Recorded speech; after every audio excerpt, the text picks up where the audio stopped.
No instante em que Miguel se ergueu diante da turma inteira e começou a ler em voz alta as palavras do meu diário pessoal, o meu coração parou de bater. O que ninguém esperava era que aquela traição expusesse não só o meu amor secreto por ele, mas uma verdade que deixaria toda a Faculdade de Letras da Universidade de Lisboa em silêncio absoluto. A sala, normalmente cheia de risos e discussões sobre literatura portuguesa, transformou-se num vazio gelado. Eu, Lucas, 21 anos, estudante de literatura contemporânea, estava sentado na terceira fila, como sempre, ao lado do meu melhor amigo desde o secundário. Miguel, com o cabelo castanho desgrenhado e o sorriso que eu tanto adorava, segurava o caderno que eu tinha deixado cair na noite anterior na nossa sessão de estudo no café da Rua do Alecrim. As páginas abertas revelavam tudo, as noites em que escrevia sobre o toque acidental das nossas mãos, sobre o medo de perder a amizade se confessasse que o meu coração batia por ele há 3 anos. Lucas ama-me, leu ele com voz trêmula, mas alta o suficiente para ecoar nas paredes antigas do edifício da FUL. Não é uma piada. Ele é gay e quer-me. Os olhos dele encontraram os meus por um segundo, cheios de algo que não era só raiva, talvez medo, talvez arrependimento, mas já era tarde. Um murmúrio começou a crescer, depois parou de repente, como se toda a gente tivesse prendido a respiração. A professora, uma mulher de 50 anos que adorava Fernando Pessoa, ficou paralisada no quadro. Alguém no fundo tossiu. Eu levantei-me devagar, as pernas tremendo, e saí da sala sem olhar para trás. O corredor comprido, com as escadas de pedra onde os estudantes se sentavam a discutir teses, parecia infinito. O ar de Lisboa entrava pelas janelas abertas, carregado do cheiro a mar e a café torrado, mas eu sentia apenas o peso do silêncio que se instalava atrás de mim. Como é que Miguel, o rapaz que partilhava tudo comigo, as noites de estudo, as viagens de comboio para o Porto, os sonhos de escrever um romance, podia ter feito isto? Na noite anterior, eu tinha-lhe confessado tudo, não com palavras diretas, mas com aquele diário que ele encontrou por acaso. Ele disse que compreendia, que não mudaria nada. Mentira. Agora, toda a faculdade sabia. O meu segredo, guardado desde os 18 anos numa família conservadora de uma vila perto de Coimbra, estava exposto como uma ferida aberta. Corri para o pátio interior, onde as árvores antigas projetavam sombras suaves sob o sol de outono, e sentei-me num banco. O telemóvel vibrava sem parar, mensagens de colegas que eu mal conhecia, alguns curiosos, outros chocados. É verdade, Lucas? Não sabia que eras assim. O Miguel é um traidor ou um herói? Herói. A palavra queimava. Eu tinha crescido a acreditar que Portugal era um país aberto, com o casamento igualitário desde 2010, com paradas de orgulho em Lisboa cheias de cores. Mas na faculdade, entre jovens que liam Saramago e discutiam direitos humanos, o preconceito ainda sussurrava nos cantos. Sentei-me ali durante horas, revivendo cada momento da nossa amizade. Miguel e eu conhecemos-nos no liceu em Coimbra. Ele era o desportista extrovertido, eu o leitor quieto. Juntos, sobrevivemos a exames, a festas, a primeiros amores falhados, pelo menos os dele. O meu sempre foi ele, escondido atrás de sorrisos e piadas. Agora, tudo desabava. Quando o sol começou a descer sobre o Tejo visível ao longe, levantei-me e caminhei para casa, um pequeno apartamento partilhado perto da Praça do Chiado. O meu colega de quarto, um rapaz de engenharia chamado Tiago, não estava. Melhor assim. Fechei a porta e chorei pela primeira vez em anos. O que viria a seguir? A família. Os professores. A própria universidade, que promovia workshops sobre diversidade. Naquela noite, o sono não veio. O silêncio da sala de aula repetia-se na minha cabeça como um eco interminável. Pela manhã, o campus acordou diferente. Grupos sussurravam nos corredores da FUL. Alguém tinha colado um papel na porta da sala, apoio LGBT. Mas outros olhares desviavam-se. Miguel evitou-me o dia todo. Eu sentia o peito apertado, mas algo dentro de mim começava a mexer-se, uma raiva misturada com uma estranha libertação. Pela primeira vez, não precisava de esconder. O segundo dia foi pior. Entrei na faculdade com a cabeça baixa, mas os olhares seguiam-me como sombras. Na cantina, perto das máquinas de café que cheiravam a torrada fresca, um grupo de raparigas da minha turma parou de falar quando me aproximei. Uma delas, Sofia, aproximou-se devagar. Lucas, se precisares de falar, estamos aqui. A voz dela era sincera, mas o peso do "estamos" fazia-me sentir exposto como nunca. Agradeci e fugi para a biblioteca, onde as estantes antigas de madeira guardavam séculos de literatura portuguesa. Ali, entre livros de José Saramago e Sofia de Melo Brainer, tentei concentrar-me numa análise de texto, mas as palavras dançavam. O diário. Como Miguel o tinha lido. Lembrei-me da noite, tínhamos estudado até tarde no café, ele pegou no meu caderno por engano, folheou e viu. Em vez de devolver, guardou e esperou o momento perfeito, ou pior, para usar. Porque? Inveja. Medo de que o meu sentimento mudasse a nossa amizade. Ou talvez ele próprio sentisse algo, e não soubesse lidar. A tarde trouxe a primeira confrontação. No pátio principal da FUL, com as fachadas amarelas iluminadas pelo sol forte, Miguel apareceu sozinho. Lucas, espera. A voz dele tremia. Eu parei, o coração acelerado. Desculpa. Eu entrei em pânico. Quando li aquilo pensei que toda a gente ia rir de mim também. Não queria que pensassem que ele não terminou. Eu vi o medo nos olhos dele, o mesmo medo que eu carregava há anos. Tu traíste-me, Miguel. Diante de todos. As palavras saíram frias. Ele baixou a cabeça. Eu sei. Mas agora está feito. Talvez seja melhor assim. Tu podes ser tu mesmo. Melhor. A universidade inteira falava. Mensagens no grupo da turma chegavam aos montes. Alguns apoiavam, outros faziam piadas veladas. À noite, o telefone tocou. Era a minha mãe, de Coimbra. Filho, o que é isto que a tia Maria me contou? Diz-me que não é verdade. A voz dela quebrava-se. Expliquei, devagar, que sim, eu era gay, que amava Miguel e que ele me tinha exposto. Silêncio do outro lado.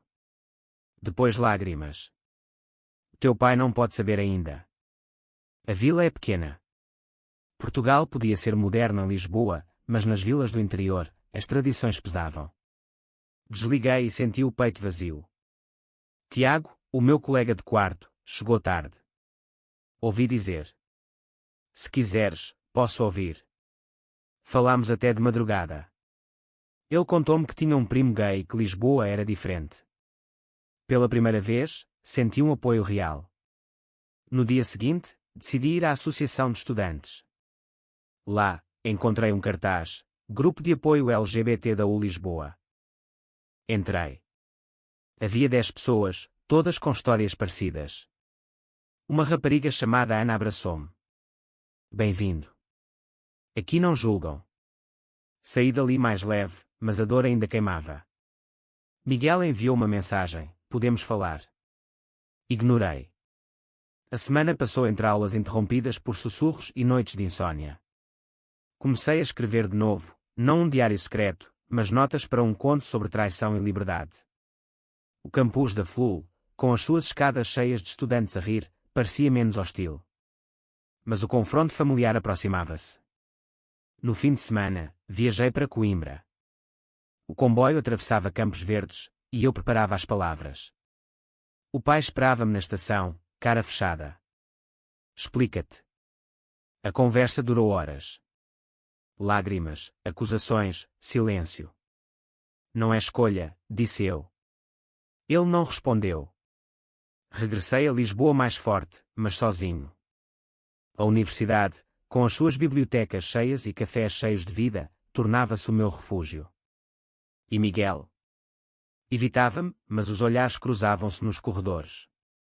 Algo mudava dentro de mim, o medo dava lugar a uma determinação quieta. A pressão familiar não parou. O pai enviava mensagens curtas, pensa na família.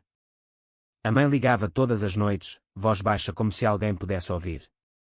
Em Lisboa, no meu apartamento perto do Chiado, eu caminhava pelas ruas empedradas, passando pela livraria Bertrand, respirando o ar salgado do rio.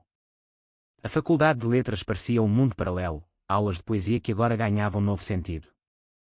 Um professor, ao notar o meu silêncio, chamou-me após a aula. Lucas, vi o que aconteceu. Se quiseres falar sobre identidade na literatura, estou aqui. Foi a primeira voz adulta que não julgava. Incentivei-me a participar no grupo LGBT. Nas reuniões semanais no edifício da associação, partilhava pedaços da minha história. Ana tornou-se amiga próxima. O Miguel agiu por medo. Muitos fazem isso. Tiago, o colega de quarto, juntou-se uma vez. Tu mereces ser feliz. Aos poucos, a solidão diminuiu. Mas a traição ainda doía. Num dia chuvoso de novembro, encontrei Miguel na cantina. Ele sentou-se à minha frente sem pedir. Desculpa. Eu tinha medo de que mudasse tudo. O meu pai é tradicional, e eu pensei que se toda a gente soubesse, ia perder o respeito. Confessou que tinha lido o diário por curiosidade e que as palavras o assustaram porque, por um instante, sentiu algo parecido. Mas eu não sou como tu. Doeu ouvir, mas compreendi. A conversa terminou em silêncio desconfortável. A universidade organizou um debate sobre diversidade. Eu assisti, sentado atrás. Quando um orador falou sobre comingal forçado, olhei para Miguel, que também estava lá. Os olhos dele baixaram. Depois do debate, caminhei pelo jardim da FLUL, sob as árvores que testemunhavam séculos. Senti uma força nova. Eu não era a vítima. Era o autor da minha história. No Natal, voltei a Coimbra. O jantar familiar foi tenso, mas o pai disse, se for verdade, tenta ser feliz. Pequena vitória. Regressei a Lisboa renovado. No grupo, conheci um rapaz chamado João, de filosofia, com olhos gentis e riso fácil. Falámos horas sobre livros e vida. Não era amor ainda, mas uma conexão real. Miguel observava de longe. A tensão no campus diminuiu, os rumores viraram histórias antigas. Mas um novo conflito surgiu. João convidou-me para uma marcha de orgulho pequena no campus. Aceitei. Miguel viu o cartaz e aproximou-se. Vais mesmo? A voz dele tinha ciúme. A conversa aqueceu. Tu expuseste-me. Agora eu escolho o meu caminho. Saí dali com o coração acelerado. A jornada tornava-se minha. O inverno trouxe chuva constante sobre Lisboa, mas dentro de mim o sol começava a nascer. João e eu encontrávamos-nos depois das aulas, passeando pelo jardim botânico da universidade ou sentados nos degraus da FLUL a discutir Camões. Ele contava a sua história, saiu do armário aos 19, perdeu amigos, ganhou família. A traição do teu amigo foi o empurrão que precisavas. As palavras dele curavam. Miguel, entretanto, mudava. Evitava festas, estudava sozinho. Um dia, no café da Rua do Alecrim, o mesmo onde tudo começou, ele sentou-se à minha mesa. Lucas, eu errei. Não foi por mal. Tinha medo do que sentia. Confessou que o meu diário o fez questionar-se, mas que o pânico venceu. Pediu perdão verdadeiro. Aceitei, mas não como antes. A amizade não voltaria igual, transformava-se em algo distante mas respeitoso. A família, aos poucos, aceitava. A mãe veio a Lisboa num fim de semana.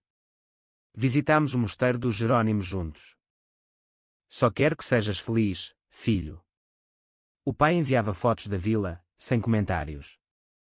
Na universidade, organizei uma pequena leitura de textos sobre identidade. A sala encheu-se. Miguel assistiu ao fundo. João segurou a minha mão discretamente. O crescimento era visível, eu falava sem medo, escrevia contos que publicava no blog da associação. A sociedade portuguesa, com as suas leis avançadas mas os seus sussurros antigos, tornava-se palco da minha força. Um mal-entendido surgiu. João pensou que eu ainda amava Miguel. Conversámos até noite alta no meu apartamento. O meu coração está aberto agora. Beijámo-nos pela primeira vez, suave, cheio de promessa. Não era paixão explosiva, mas real. Miguel soube e afastou-se mais. O semestre terminou com notas boas e um prémio de escrita pela faculdade. No pátio, sob sol de primavera, senti-me completo. A traição tinha sido dor, mas também porta. A primavera explodiu no campus da FLUL com flores nos canteiros e estudantes a rir nas escadas. João e eu caminhávamos de mãos dadas abertamente, algo impensável meses antes. A comunidade LGBT da universidade cresceu, organizámos workshops. Miguel aproximou-se uma última vez, no fim do ano letivo. Estou orgulhoso de ti, Lucas. E peço desculpa outra vez. Abraçámo-nos brevemente. A amizade morreu, mas nasceu respeito. A família veio a Lisboa para a cerimónia de fim de curso. O pai apertou a minha mão. Mudaste-nos a todos. A mãe sorriu ao ver João. A vida seguia, planeava um mestrado, escrevia o meu primeiro romance sobre segredos e luz. Lisboa, com o seu rio e luz dourada, testemunhava a minha transformação. O silêncio inicial da sala transformara-se em vozes de apoio. Eu era eu mesmo, inteiro. A jornada não terminou, mas o caminho agora era meu. Pode a traição de um amigo por medo ser perdoada quando nasce o crescimento pessoal? Verdadeiro ou falso?